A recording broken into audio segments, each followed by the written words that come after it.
है ऊन है। ऊन क्या है भाई? प्रोटीन रेशा, प्राकृतिक रेशा, जांतव रेशा या उपरोक्त सभी? बहुत सिंपल सरल क्वेश्चन है। ऊन है प्रोटीन रेशा, प्राकृतिक रेशा, जांतव रेशा या उपरोक्त सभी? सही उत्तर होगा उपरोक्त सभी। ऊन एक प्रोटीन रेशा है, प्राकृतिक रेशा है, जांतव रेशा है, क्योंकि ये जंतु से प्राप्त होता है। भेड़, बकरी, ऊंट, लोमड़ी, इनसे प्राप्त होता है। प्राकृतिक रेशा है, नेचुरल फाइबर है। दो तरह का फाइबर आपको वर्गीकरण बताए थे, वेजिटेटिव फाइबर और एनिमल फाइबर। तो वेजिटेटिव में तो प्लांट से जो प्राप्त होते हैं उसको हम वेजिटेटिव कहते हैं, और जो जानवरों से प्राप्त होते हैं उसको हम जांतव रेशा कहते हैं। और जो ऊनी रेशा है वो प्रोटीन रेशा है। इसका करेक्ट उत्तर क्या हुआ? सही उत्तर है उपरोक्त सभी। नेक्स्ट क्वेश्चन है आपके पास, ऊनी वस्त्र निर्माण कला का जन्म स्थान है। अगर आपने इतिहास पढ़ा होगा, ध्यान से सुना होगा, तो आपको पता होगा कि ऊनी वस्त्र निर्माण कला का जन्म स्थान है कौन सा? आपके पास ऑप्शन है मेसोपोटामिया, इंग्लैंड, अमेरिका या स्पेन। मेसोपोटामिया, इंग्लैंड, अमेरिका या स्पेन। क्वेश्चन में छोड़ती हूँ क्योंकि इस पर मैंने चर्चा किया है, आप उत्तर स्वयं बताएंगे।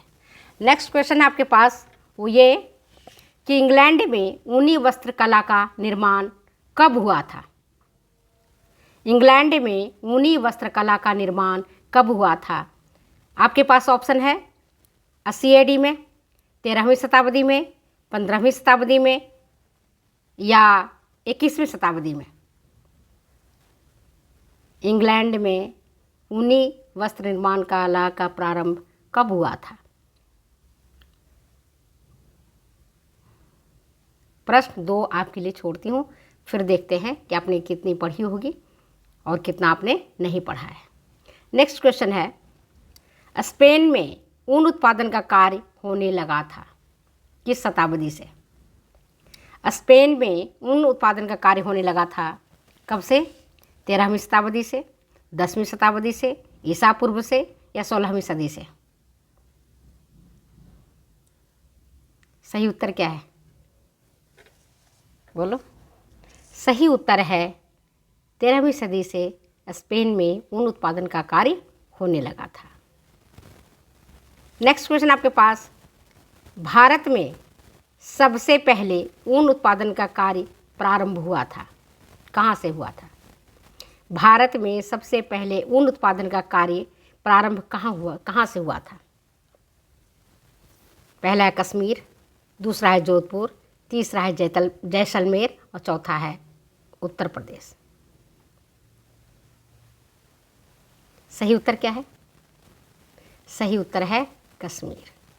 भारत में सबसे पहले ऊन उत्पादन का कार्य कश्मीर से प्रारंभ हुआ था। नेक्स्ट क्वेश्चन है, पश्मीना शॉल कहाँ बनता है? पश्मीना शॉल का नाम मैंने सुना है, आपने भी सुना होगा, बहुत फेमस है पश्मीना शॉल। वो कहाँ बनता है, किस जगह पर बनता है? ऑप्शन आपके पास कश्मीर में, दूसरा उत्तराखंड में, तीसरा झारखंड में, चौथा है छत्तीसगढ़ में। थोड़ा भी आपने पढ़ा होगा तो इसका उत्तर आप दे देंगे, पश्मीना शॉल बनता है कश्मीर में। कहाँ बनता है पश्मीना शॉल? कश्मीर में बनता है। नेक्स्ट क्वेश्चन है आपके पास, मेरिनो ऊन प्राप्त होता है, तो मेरिनो क्या है? एक प्रकार का मेरिनो ऊल जो प्राप्त होता है, तो मेरिनो क्या है? एक प्रकार का भेड़ है, पहला ऑप्शन। दूसरा ऊँट है, तीसरा है हिरन है और चौथा है लोमड़ी है। क्या है मेरिनो? क्या है? भेड़ है, ऊँट है, हिरन है या लोमड़ी है? सही उत्तर क्या है? मेरिनो एक प्रकार का भेड़ है जिससे मेरिनो ऊल प्राप्त होता है और इसको स्पेन के गड़रियों ने पाला था और इससे जो ऊन की प्राप्ति होती है वो बेहद खूबसूरत होता है, गर्माहट ये होता है, आकर्षक होता है। तो नेक्स्ट क्वेश्चन है आपके पास, ऑप्शन है आपके पास मेरिनो ऊन कहाँ से प्राप्त होता है? तो जी मेरिनो जाति के भेड़ से प्राप्त होता है। सही उत्तर है मेरिनो जाति का भेड़। नेक्स्ट क्वेश्चन आपके पास, कश्मीरी शॉल के उद्योगों को प्रोत्साहन देने का श्रेय किसको जाता है? कश्मीरी शॉल के उद्योगों को प्रोत्साहन देने का कार्य किसे जाता है? मुगल शासक को, पहला ऑप्शन, दूसरा अंग्रेज को, तीसरा पृथ्वीराज चौहान को, और चौथा ऑप्शन है इनमें से कोई नहीं। किसने कश्मीरी शॉल के उद्योगों को प्रोत्साहन देने का काम किया है? सही उत्तर है अपना मुगल शासक, उसमें खास करके अकबर। अकबर अपने राज दरबार में कश्मीरी शॉल को दूसरों राजाओं को भेंट करता था और वहाँ के जो बुनकर थे उनको प्रोत्साहित करता था, उनकी बनाई हुई वस्तुओं को अच्छे दाम पर खरीदता था और देश विदेश में भी इसकी बिक्री होती थी। तो कश्मीरी शॉल को के उद्योगों को प्रोत्साहन देने का जो कार्य है वो मुगल शासक का है, उसमें भी खास करके औरंगजेब का। नेक्स्ट क्वेश्चन आपके बीच में वो ये, राजस्थान में सेंट्रल वूल बोर्ड कहाँ स्थित है? राजस्थान में सेंट्रल वूल बोर्ड कहाँ स्थित है? ऑप्शन है जयपुर, जोधपुर, जैसलमेर या नागौर। सही उत्तर क्या है? सही उत्तर बताएं। राजस्थान में सेंट्रल वूल बोर्ड कहाँ स्थित है? मैं ऑप्शन बता दी हूँ, आंसर नहीं बताऊंगी। कहाँ है ये? जयपुर, जोधपुर, जैसलमेर या नागौर। तो जो बच्चे आरएस की परीक्षा दे रहे हैं या कॉम्पिटिटिव टेस्ट दूसरे दे रहे हैं उनके लिए भी ये इम्पॉर्टेंट है।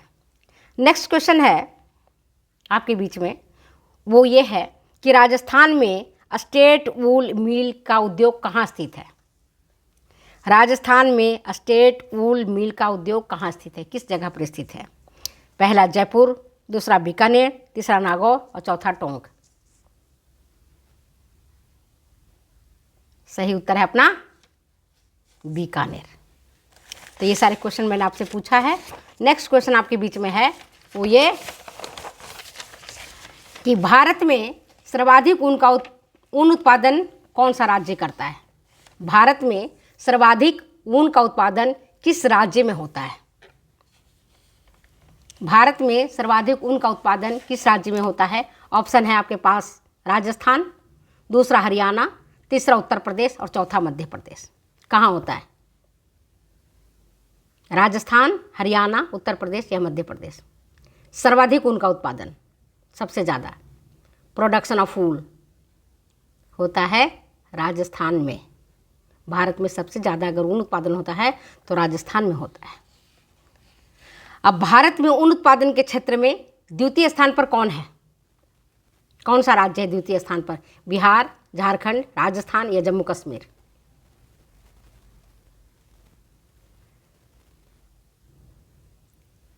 सेकेंड पोजीशन किसका है ऊन प्रोडक्शन के फील्ड में? तो ऊन प्रोडक्शन के फील्ड में सेकेंड पोजीशन जो है वो जम्मू कश्मीर का है, प्रथम स्थान राजस्थान का है। इसके बाद का क्वेश्चन है आपके पास 13वां क्वेश्चन वो ये कि राजस्थान में central sheep and wool research institute कहाँ स्थित है? राजस्थान में central sheep and wool research institute कहाँ स्थित है? ऑप्शन आपके पास टोंक, जोधपुर, कोटा या बीकानेर।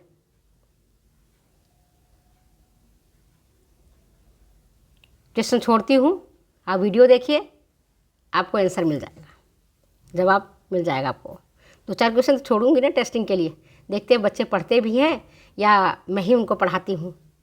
नेक्स्ट क्वेश्चन आपके पास, भारत में ऊन उत्पादन का काम सबसे पहले प्रारंभ कहाँ हुआ था?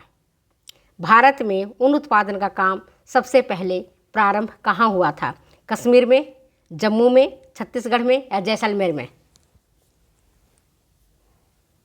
ये भी क्वेश्चन छोड़ती हूँ आपके लिए, जवाब दीजिए। कहाँ हुआ था? भारत में ऊन उत्पादन का काम सबसे पहले प्रारंभ कहाँ हुआ था? नेक्स्ट क्वेश्चन है वो ये, राजस्थान का सबसे बड़ा ऊन बाजार कहाँ है? राजस्थान का सबसे बड़ा ऊन बाजार, ऊन मार्केट कहाँ है? कहाँ लगता है सबसे बड़ा ऊन मार्केट? ऑप्शन आपके पास बीकानेर, दूसरा है नागौर, तीसरा है चूरू, चौथा है जयपुर। करेक्ट आंसर क्या होगा? Correct answer will be Bikaner. सबसे बड़ा ऊन मार्केट बीकानेर है, राजस्थान का बीकानेर जिला है।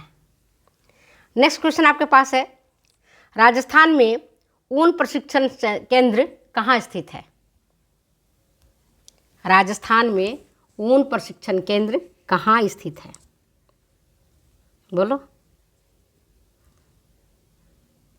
बच्चों, मैं बड़े प्रेम से और बड़े मेहनत करके पढ़ाती हूँ, तो आप बताइए इसका आंसर। राजस्थान में ऊन प्रशिक्षण केंद्र कहाँ स्थित है?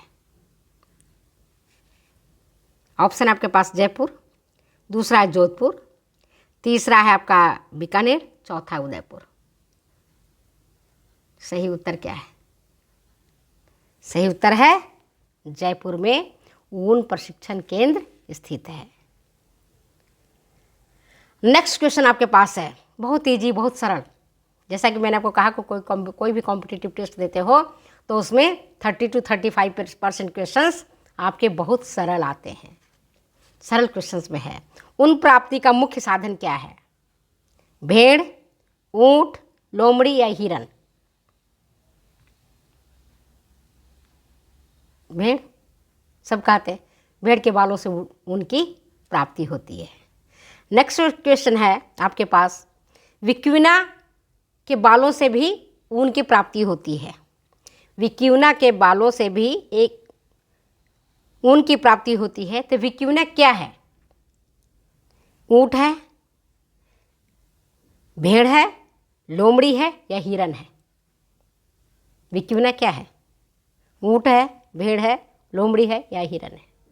क्वेश्चन आपके लिए छोड़ती हूँ। इसी तरह से अंगोरा के बालों से भी ऊन की प्राप्ति होती है, तो अंगोरा क्या है? एक प्रकार की बकरी है, एक प्रकार की ऊंट है, या एक प्रकार की लोमड़ी है, या एक प्रकार का भेड़ है? सही उत्तर क्या है? अंगोरा क्या है? एक प्रकार की बकरी है। एक प्रकार की बकरी है अंगोरा, जिसके बालों से ऊन की प्राप्ति होती है। इसी प्रकार से एक लास्ट क्वेश्चन, 20वां क्वेश्चन है आपके लिए छोड़ा हुआ, लामा एक प्रकार का, लामा के बालों से भी ऊन की प्राप्ति होती है, तो लामा क्या है? ऊंट है, बकरी है, भेड़ है या लोमड़ी है? सही उत्तर क्या होगा? मैं सही उत्तर की प्रतीक्षा कर रही हूँ। लामा क्या है? एक प्रकार का ऊंट है, एक प्रकार की बकरी है, या भेड़ है या लोमड़ी है? सही उत्तर क्या होगा बताइए। और बच्चों, आप मुझसे मार्गदर्शन चाहते हो, मैं आपके लिए पढ़ती हूँ, आपको पढ़ाती हूँ, तो जब आप पढ़ोगे तो ही कंपटीशन क्वालिफाई करोगे। ऐसा होता नहीं है कि आप पढ़ें और कंपटीशन क्वालिफाई ना करें। दिमाग को एक ही जगह में स्थिर रखें। दिमाग को चारों दिशाओं में दौड़ाएंगे तो हम मार्ग से भटक जाएंगे। अगर हमें अपने टारगेट को अचीव करना है, अपने लक्ष्य को प्राप्त करना है, तो हमें अपने काम को अंजाम देना पड़ेगा, काम को अच्छी तरीके से करना पड़ेगा, तभी हम जा कर के सफलता अर्जित कर सकेंगे। तो जिन बच्चों ने हमसे मार्गदर्शन चाहा है वो ध्यान से सुन ले कि हमारा लक्ष्य पर, जो हमारा लक्ष्य है उस पर हमारा ध्यान केंद्रित होना चाहिए।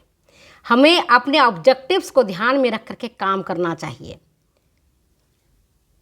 चारों तरफ दिमाग नहीं नचाना चाहिए कि हम नाच भी लें, हम गा भी लें, हम खेल भी लें, हम गप्पे भी मार लें, हम एंजॉय भी कर लें और फिर हम टारगेट को अचीव कर लें। ऐसे तो बेटा बहुत कम लोग होते हैं जो बड़े बड़े वैज्ञानिक होते हैं और जो कुछ अचीव करना चाहते हैं, कुछ प्राप्त करना चाहते हैं। अब देखो रात की नींद हराम करते हैं। चंद्रयान या मंगलयान पर जो भेजते हैं, जब उसके लिए जो काम करते हैं, तो उन वैज्ञानिकों का देखते हो, सुनते हो तो कहते पूरे रात भर हमने काम किया है, 6-8 घंटा की, मतलब प्रतिदिन हमने इतना काम किया है कि हमें पूरी नींद नहीं हो पाई, महीनों से हम सोए नहीं ढंग से। तब जा कर के हम सफलता के चरम सीमा को प्राप्त करते हैं। और अगर हम सोचेंगे कि हम सारे काम कर लें तो आप टारगेट को अचीव नहीं कर पाओगे। टारगेट को अचीव करने के लिए आपको कंसंट्रेट होना पड़ेगा, अपने उद्देश्यों को ध्यान में रखना पड़ेगा। मैं बार बार आपसे यही कहती हूँ, अगर आप मुझसे मार्गदर्शन चाहते हो तो मैं यही कहती हूँ कि आप, और मैं आपको बताऊँ, मैं अपनी बात बताऊँ, जब मैं पढ़ती थी, आईएससी में थी, आप विश्वास करोगे या ना करो, मुझे तो याद ही नहीं था कि मैंने कभी आईना ही देखा है। आईना देखना ही बंद कर दिया था। क्या आईना देखना, अपनी शक्ल को क्या देखना। ये मांस तो वापस आ जाएंगे, हड्डियां बची रहेंगी तो मांस वापस आ जाएगा। हड्डियां गल जाने दो पढ़ने के लिए। जैसे कि कर्ण करता था, परशुराम के आश्रम में जब रह करके कर्ण पढ़ाई करता था तो केवल और केवल धनुर्विद्या पर भी उसका ध्यान जाता था, अन्य चीज़ों पर उसका ध्यान नहीं जाता था। गुरु कहते थे अरे तुम खा लो, अरे तुम पी लो, अरे तुम आराम कर लो, तुम इतनी कठोर जो मैं आपको पढ़ाई करवाता हूँ कैसे तुम सहन कर पाओगे। लेकिन उसका एक ही उद्देश्य रहता था कि मुझे धनुर्धर बनना है। तो आप तो या कुछ करना है तो आप या तो अर्जुन की बातों को ध्यान में रखो कि हमें श्रेष्ठ धनुर्धर बनना है, तो चाहे कुछ भी हो जाए मुझे अपने काम को अंजाम देना है। या कर्ण की बात याद रखो कि भले हमारी हड्डियाँ गल जाए, हमारे मांस पूरे गल जाए, हमारे हड्डियों से हमारा मांस चिपक जाए, लेकिन हमें पढ़ाई करनी है। तब तो बेटा सफलता आपकी चरण चूमेगी आकर के। याद रखना कि मैडम ने सही कहा था, वृंदा मैडम ने सही कहा था। अगर आप कुछ प्राप्त करना चाहते हो तो आपको पूरे तन मन से पढ़ाई करनी पड़ेगी। ओके बाय, फिर मिलते हैं अगली वीडियो में अगली बातों के साथ। बाय।